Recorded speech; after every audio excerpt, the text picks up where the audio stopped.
Bon, bonjour à tous. Merci beaucoup pour l'occasion de présenter ce cas. Donc, c'est une patiente que j'avais pris en charge conjointement avec Monsieur Blondel à Marseille.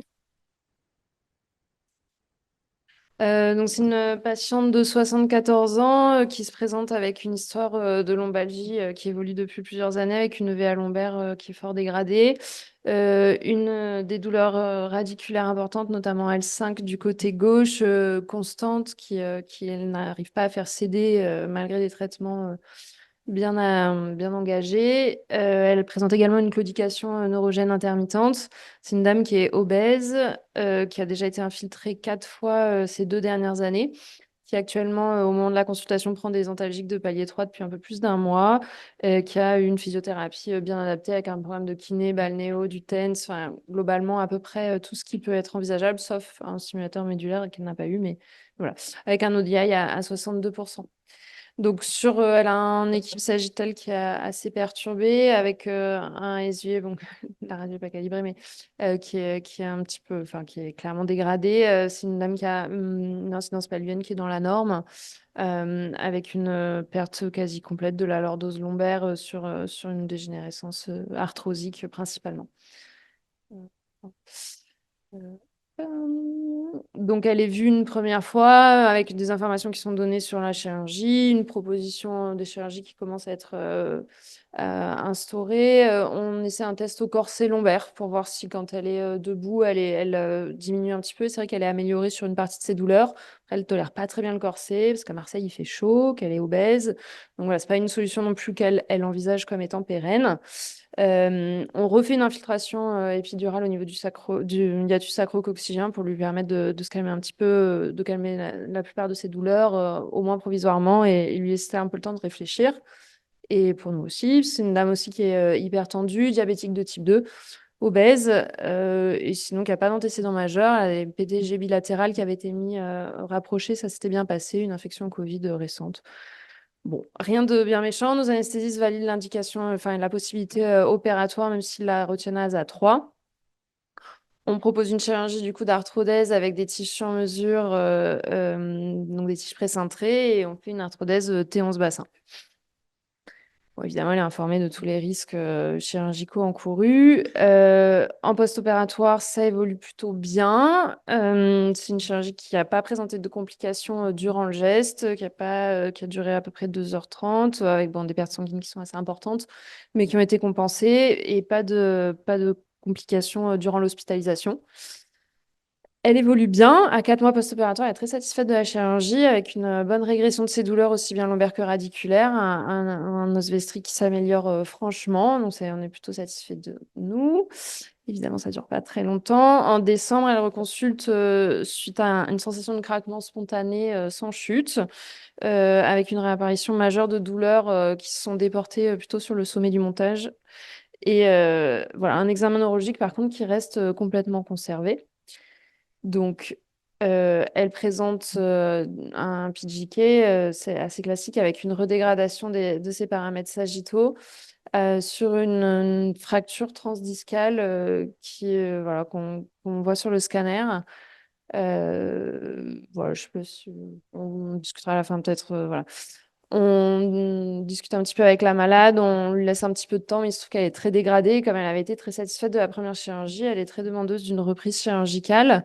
Donc, on organise finalement assez rapidement une extension du montage pour monter en T4, T11. Nous, on ne trouvait pas d'erreur majeure sur notre correction sagittale initiale, donc on n'a pas remodifié la partie basse du montage. On retente les liens interépineux sur le sommet du montage pour essayer de diminuer les incidences de PGK, même si ça ne nous avait pas réussi la première fois. Et on connecte en tige-tige. L'intervention se passe très bien. Pour nous, il n'y a pas de problème particulier durant cette chirurgie. Ça dure un petit peu, à peu près 2 heures, avec des pertes sanguines qui sont modérées. Et en salle de réveil, la dame est paraplégique complète de niveau T10. Donc, cette paraplégie, évidemment, initialement, on l'a. Le scan, il était fusionné sur le reste du montage. Sur la partie la plus basse, Oui, et d'accord. enfin, vraiment la partie basse, oui, et au-dessus. Et vous l'avez reprise avec des potentiels? Qui reprend ces PGK avec des potentiels? Ça, c'était ma question. Ah, désolée. Fini, je me tais. Évidemment, à vue du dossier, la réponse pour nous maintenant, elle est claire, hein. Mais bon. On n'avait donc effectivement pas mis de potentiel. On a d'abord commencé par s'accuser d'un mauvais positionnement de vis. On l'a descendu au scanner immédiatement. Les vis étaient bien positionnées.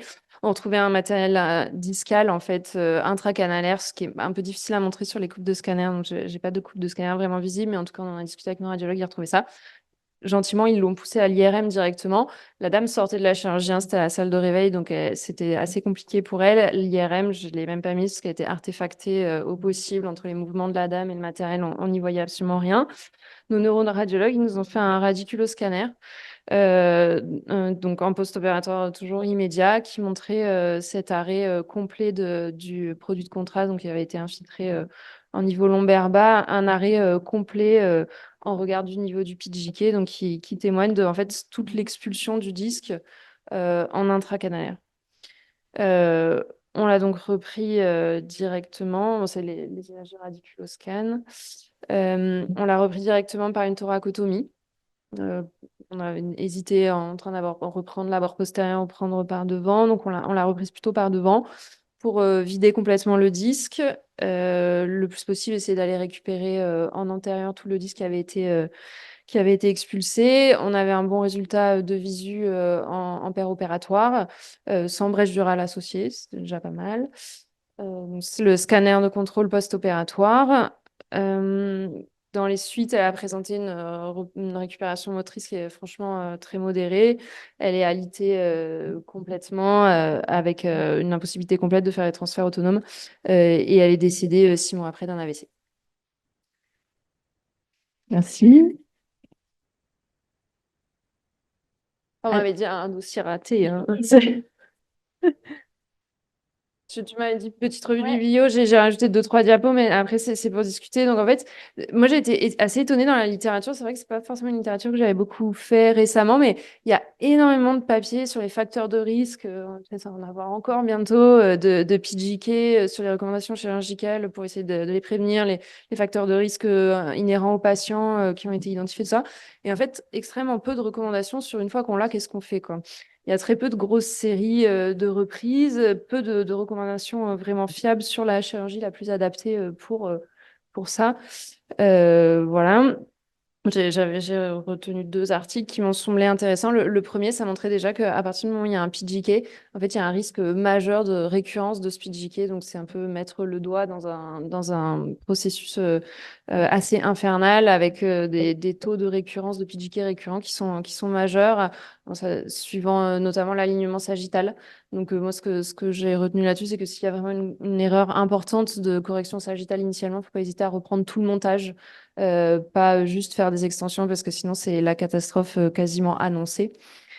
Et pour ce qui est vraiment les chirurgies recommandées, une fois qu'on a un PJK, bon, s'il y a un déficit neurologique, évidemment, c'est associé à une laminectomie et une extension de montage.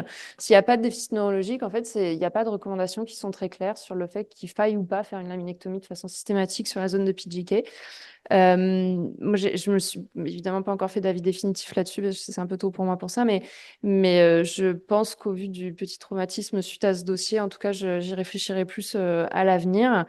Voilà, sur les quelques séries qui sont publiées, on voit quand même que c'est des chirurgies qui ont des complications, des taux de complications qui sont majeurs, avec notamment cette série-là qui retrouve 23 patients qui ont une extension de montage, parmi lesquels il y en a 12 qui ont présenté des complications majeures. Donc, c'est quand même des taux qui sont assez diaboliques. Voilà. Pour nous, pour notre analyse a posteriori du dossier, on ne retrouvait pas d'erreur majeure chez nous.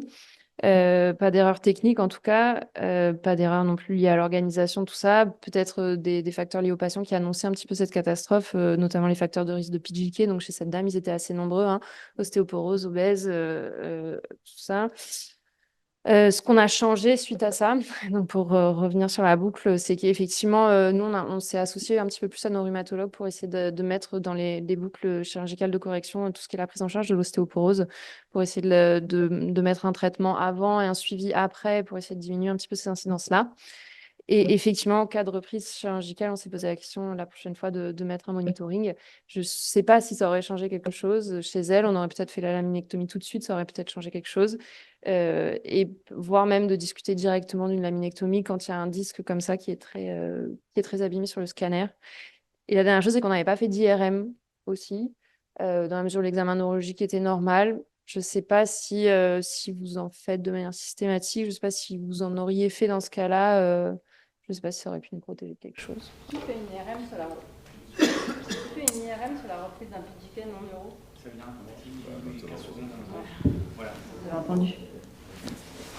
Non neuro, IRM systématique sur la reprise. Okay. Et qui fait une laminectomie d'emblée? Ah non.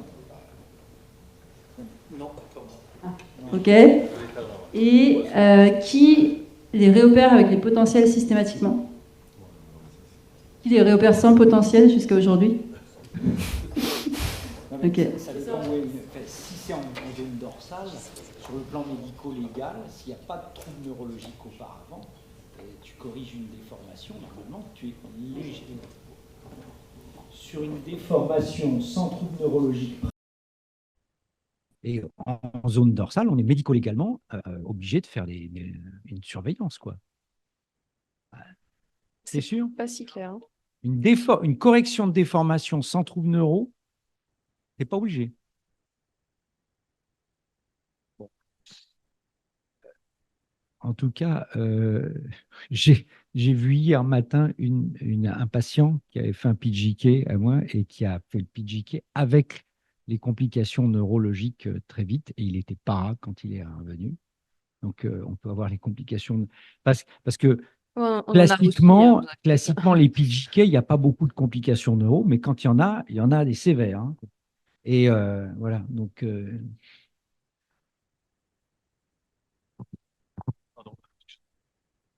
En fait, c'est sur un autre sujet, mais qui, je pense, est assez important. C'est l'IMC 40. Hein. Pas exactement 40, mais 39. bien d'autres 39. kilomètres. Diabétique. Donc actuellement, il y a l'Ozempic qui est vachement bien. Hein. C'est les agonistes du glucagon. Il n'y a pas d'urgence à l'opérer.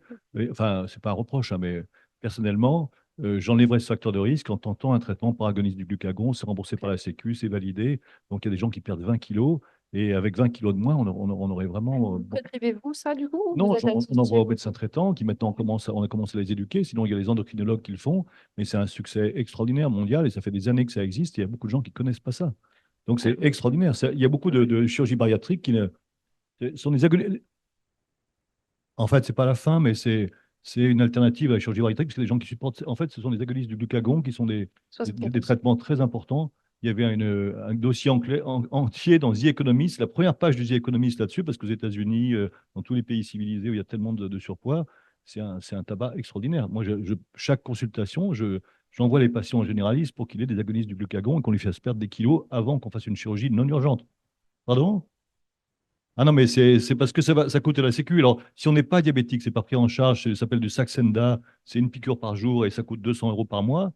Si on est diabétique ou prédiabétique, moi je pense les gens je les pousse à faire l'hémoglobine glyquée et puis dès qu'ils passent le seuil, c'est remboursé par la Sécu. Voilà, c'est remboursé par la Sécu, c'est une injection par semaine et c'est extrêmement efficace. Donc ça, c'est un truc à savoir. Oui, moi, c'est pas du tout quelque chose qu'on fait classiquement, mais c'est vrai que quand vous le dites, ça semble assez logique. Après, nous, nos chirurgiens bariatres, ils les opèrent pas après 70 ans. Ouais. Non, c'est 65 ans. Ok. Une réflexion. Alors, deux points. Première réflexion, c'est sur ce genre de dossier, on a tendance à faire des IRM. Tu m'entends? Non, il n'est pas penché. Il est capricieux? Ah, c'est bon. Sur ce genre de dossier, on fait tous un scanner en post-op quand on a une paraplégie parce qu'on sait qu'avec le matos, on ne voit rien à l'IRM. Et d'ailleurs, nos radiologues, la plupart du temps, nous disent on fait un scanner plutôt qu'une IRM. Sauf que quand tu passes en expertise médico-légale avec un neurologue et un médecin chirurgien orthopédiste qui n'est pas forcément du geste et qui sait qu'on ne voit rien, on peut se faire reprocher, parce que c'est arrivé à quelqu'un que je connais, de dire pourquoi vous n'avez pas fait d'IRM? On ne voit rien à l'IRM. Ah non, il faut faire une IRM parce que vous n'avez pas éliminé un hématorachis, etc., etc. Donc il faudrait quand même qu'on valide quelque part dans le geste qu'il y ait quelque chose qui dise ça ne sert à rien de faire des IRM en post-opératoire immédiat quand il y a du matériel de partout. Le faire au moment du PGK, c'est pas mal, mais pareil, c'est très. On ne voit pas grand-chose. Donc voilà la première remarque, qui est un vrai problème, parce que si on nous demande des IRM, c'est parce qu'il y a une paraplégie post-op, donc il y a des indemnisations à faire. Donc ça, c'est le premier point. C'est une remarque sans réponse. Première et deuxième remarque, je serai un peu plus critique que vous sur l'équilibre sagittal que vous avez obtenu en post-opératoire. On sait que les PGK, elles apparaissent avec les lordoses. Avec les lordoses. Ouais. Appuie sur le bouton ici. Oui, quel bouton? Oui. Avec les lordoses. Ça y est, ça vient, ouais. Avec des lordoses qui sont beaucoup trop longues. Là, vous avez un type 2 typique avec la cyphose thoracique, qui sont terribles à traiter. Soit vous pouvez quelque chose de très court, mais très angulaire. Et là, on voit très bien sur votre radio post-op. Vous avez une très longue lordose. Il n'y a pas de radio post-op. Non, sur le scan, Ouais. sur le scan post-op, mais c'est pareil, on la voit la lordose. Elle est beaucoup trop longue, vous avez un apex qui est très haut, qui n'est pas du tout adapté à un type 2. Il faut des apex beaucoup plus bas, et vous auriez peut-être évité la PGK, même s'il y a des facteurs de rythme, d'obésité, etc. Mais revenons là-dessus, quand même, la distribution de la lordose basse. Ouais, je suis désolée, l'EOS post-opératoire, il a été fait en externe et j'ai pas pu le récupérer pour faire le dossier. Non, mais c'est tout à fait. C'était pas parfait, mais dans la mesure où c'était fusionné sur la partie basse du montage, pour nous, ça restait acceptable. Mais je suis d'accord, ça a probablement, enfin, de toute façon, ça a probablement sera joué. Mais ce que tu as dit au début, c'est que tu as souvent des récidives de PGK parce que tu gardes ton défaut de correction et tu fais l'escalade là-dessus. Par contre, juste sur les IRM, nous, on a eu le cas, sur les 2 cas là, très récemment, des PGK para post-op. On a demandé les IRM en urgence. Maintenant, tu as des IRM où tu dis que tu as une séquence métallique. On a fait le scanner, on ne voyait pas de compression au scan, pas de vis foreuse parce que c'était une première hypothèse. Mais on a fait le scan, et juste au niveau de la correction de notre PGK, on avait la lame qui baissait un peu et là on avait un péricinal. IRM. Moi j'ai même retour d'expérience en fait. Pareil, un post-op paraplégique, on a montré à l'IRM, ils sont restés 45 minutes sur toutes les séquences de la Terre, on ne voyait rien et à la fin on a trouvé la séquence et on voyait vraiment la zone de rétrécissement, le truc. Apparemment il y a des séquences. C'est un 7 Tesla. Il faut au moins 7 Tesla pour que ce soit visuel. Beaucoup de métal. Et à la fin, on a réussi à le voir. On demande quoi comme séquence alors? Je ne sais pas exactement la séquence, mais je sais que même eux qui étaient forts, ils ont mis longtemps à faire la peine de rester. Je sais pas quand on a trouvé le support. On a 2 IRM, 1,5 et le nouveau c'est un 4 Tesla. Le 4 Tesla, il ne peut pas le faire, mais le vieux 1,5, il peut faire nos séquences spéciales. Mais je pense qu'a priori, il y a le 7 maintenant qui peut les faire aussi. Mais qui nous est pas Il noté. faut parler avec le radiologue. Et du coup, le radiculoscanner, est-ce que, en termes médico-légal, parce que nous, on a trouvé que finalement, c'était sur ça qu'on voyait le mieux, quoi. Bah, c'est bien. C'est très bien. Moi, je trouve que le radiculoscanner, c'était très bien parce que ça montrait un truc et ça explorait le canal. Mais on te remercie pour ce cas qui est très illustratif, qui est piégeur et pour lequel j'ai eu aussi une expérience. Moi, ce que je propose en synthèse, c'est qu'une IRM préopératoire pourrait être intéressante avant de la prolongation du montage pour le PGK. Je fais remarquer peut-être une petite nuance que c'est un PGF, puisqu'il y a une instabilité. Voilà. Deuxième chose, pourquoi l'IRM? Parce qu'il y a des hernies discales non symptomatiques pour lesquelles on n'a pas vu et qui peuvent se manifester. Deuxième chose, même si le PGK dure un petit peu, c'est-à-dire, là, je ne sais pas quel délai vous l'avez repris. Assez rapidement, je ne sais plus exactement, mais c'est Quand 3 ça ou dure 4 6 mois. mois, quand ça dure 6 mois, il y a un épaississement du ligament jaune qui, pour le coup, s'épaissit en postérieur. Tu la mets sur la table, tu comprimes, tu mets ton montage et c'est l'invagination du ligament jaune qui va comprimer la moelle épinière en postérieur. Donc, d'où l'intérêt. La minectomie systématique, du coup. Au moins des potentiels pour surveiller et puis éventuellement se poser la question de la laminectomie. Et en cas de reprise, du coup, c'était la dernière question, thoracotomie ou laminectomie postérieure, ça, pas d'avis? J'ai un retour d'expérience sur ça. J'ai pas fait la thoracotomie parce que c'était le Covid, tout ça. Puis tout seul, une thoracotomie, c'était un peu compliqué. J'ai fait un abord postérolatéral où je suis allé chercher la hernie par rapport postérolatéral, extrêmement latéral. J'ai eu de la chance à la récupérer. C'est pas tout le temps le cas.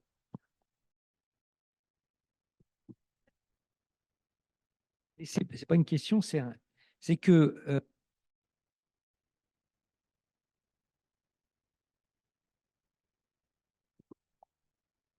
allô? Ouais.